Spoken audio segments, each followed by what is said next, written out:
नमस्कार, स्वागत आपका हरियाणा न्यूज 24 पर। मैं हूं प्रिंस लंबा। हरियाणा प्रदेश के अंदर एक अधिकारी अपनी कुर्सी बचाने के लिए क्या कुछ कर सकता है, आज इसी के बारे में आपको विस्तार से बताएंगे, क्योंकि ये अधिकारी लोग जो है अपनी कुर्सी बचाने के लिए कुछ भी कर सकते हैं, लेकिन आम लोगों का कहीं भला होता हो, आम लोगों के लिए कहीं सुविधा होती हो, तो वो काम करने में इनको कई महीने या फिर कई साल लग जाते हैं। आपको ध्यान होगा कि मानसून सीजन शुरू होने से पहले ही हरियाणा सरकार ने इस बार पहले ही बाढ़ जैसे हालातों से निपटने के लिए सख्त चेतावनी दे दी थी कि हरियाणा प्रदेश के किसी भी इलाके में नदियों नालों का काम अधूरा नहीं रहना चाहिए। जहां पर पक्का करना है, जहां पर नदी नालों को मजबूत करना है, मिट्टी का बहाव करना है या फिर कुछ अल्टरनेट ऑप्शन निकालना है, तो उसका काम मानसून से पहले हो जाना चाहिए, यानी कि बरसात आने से पहले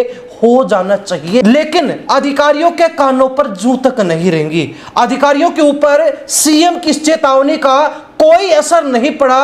अधिकारी अपनी मस्ती में मस्त रहे और बरसात का सीजन आ भी गया। जब बरसात आनी शुरू हुई तो अफसरों पर दबाव पड़ा और हरियाणा प्रदेश के अंदर अफसर इतने ढीठ हैं कि अपनी कुर्सी बचाने के लिए उन्होंने वही मानसून सीजन से पहले जो काम होना चाहिए था उस काम को आनन फानन में और जल्दबाजी में पूरा करवाने के चक्कर में बिना टेंडर के ही करोड़ों रुपए का काम करवा दिया। यह मामला हरियाणा के हिसार जिले का है और हिसार में इसी चक्कर में, इसी गड़बड़ झाले में एक साथ तीन बड़े अफसरों को सस्पेंड भी कर दिया गया है। आपको बता दें कि इन अफसरों को सस्पेंड करने के सीधे आदेश जो है विभाग के अतिरिक्त मुख्य सचिव यानी कि एसीएस अनुराग अग्रवाल के द्वारा जारी किए गए हैं और यह मामला जो है सिंचाई एवं जल संसाधन विभाग से जुड़ा हुआ है।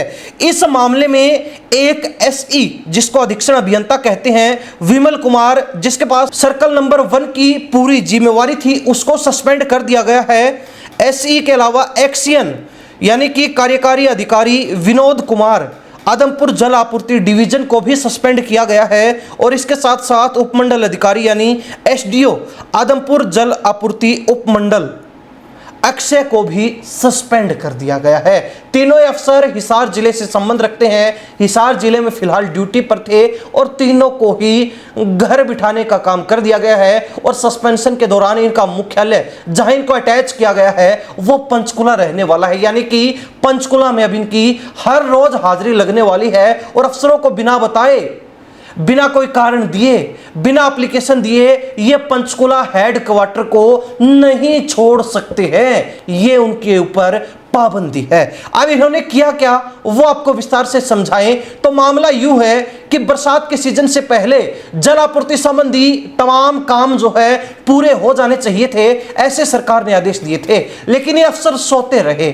इन अफसरों को सरकार का कोई डर नहीं था, इन अफसरों के कानों पर जू तक नहीं रेंगी। जब मुख्यमंत्री नायब सैनी ने खुद सख्त लहजे में दो टूक शब्दों में चेतावनी दे दी थी कि इस बार बाढ़ के हालात नहीं बनने चाहिए, उस समय ये अधिकारी खूब मस्ती में मस्त थे और यहां वहां इनका मन टहल रहा था, चहल कदमी कर रहा था। इनको याद भी नहीं था कि कोई काम भी करना है, क्योंकि मानसून आने वाला और मानसून में अगर पिछली बार की तरह बाढ़ जैसे हालात बने तो फिर हजारों लोगों का जनजीवन अस्त व्यस्त होगा, हजारों लोगों की रोजी रोटी खत्म हो जाएगी, हजारों एकड़ जमीन जो किसान अपने खून पसीने से सींचकर फसल पैदा करते हैं वो चौपट हो जाएगी, एक बार फिर बर्बाद हो जाएगी पिछली बार की तरह। लेकिन अधिकारियों को जब ये लगने लगा कि अब समय हाथ से जा चुका है, अब मामला हाथ से निकल चुका है और अब तो बिना किसी देरी के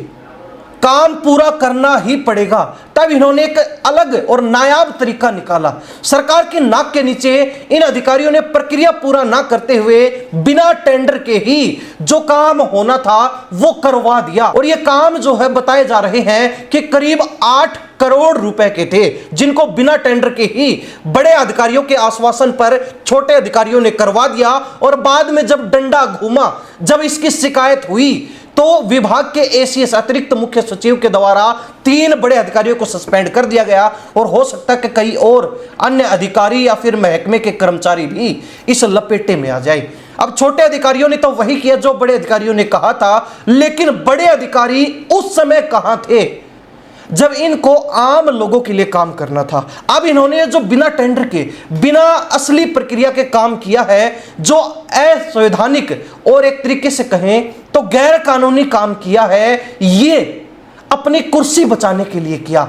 लेकिन क्या इनको कुर्सी पर बैठने का इसलिए अधिकार है क्योंकि ये कुर्सी बचाना जानते हैं, या फिर इनको कुर्सी पर बैठने का अधिकार इसलिए मिला है क्योंकि इनको आम लोगों की सेवा करनी है? आम लोगों की सेवा तो भूल जाइए, यहां गैर तरीके से, गैर कानूनी तरीके से ये काम करवा रहे हैं, और वो भी आनन फानन में, आधा अधूरा। जो काम 1 महीने पहले हो जाना चाहिए था वो मानसून की पहली बरसात के बाद भी पूरा नहीं हुआ, और पूरा भी हुआ वो भी आधी प्रक्रिया के तहत, वो भी बिना टेंडर के। यानी कि सरकार को मोटा चूना लगाने की कोशिश थी, सरकार की नाक के नीचे घपला करने की कोशिश थी। जो सरकार पहले ही कई बड़े घपलों से जूझ रही है, उस सरकार की नाक के नीचे अफसर एक बार फिर गड़बड़ झाला करने की फिराक में थे, लेकिन समय रहते किसी अच्छे आदमी ने इनकी शिकायत लगा दी और ये जाल में फंस गए।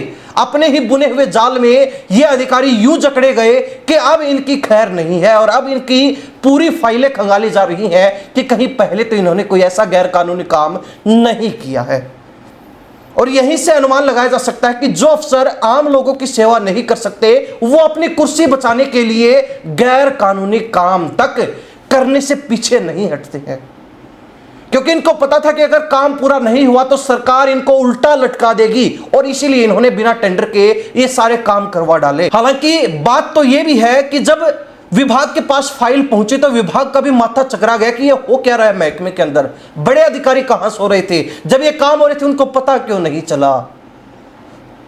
कहीं ना कहीं मिली भगत तो और भी लोगों की हो सकती है, तो जांच का विषय है। लेकिन अब इन तीनों को सस्पेंड कर दिया गया है, तीनों को इनके कर्मों की सजा मिल चुकी है, और तीनों के ऊपर फिलहाल जांच की जा रही है।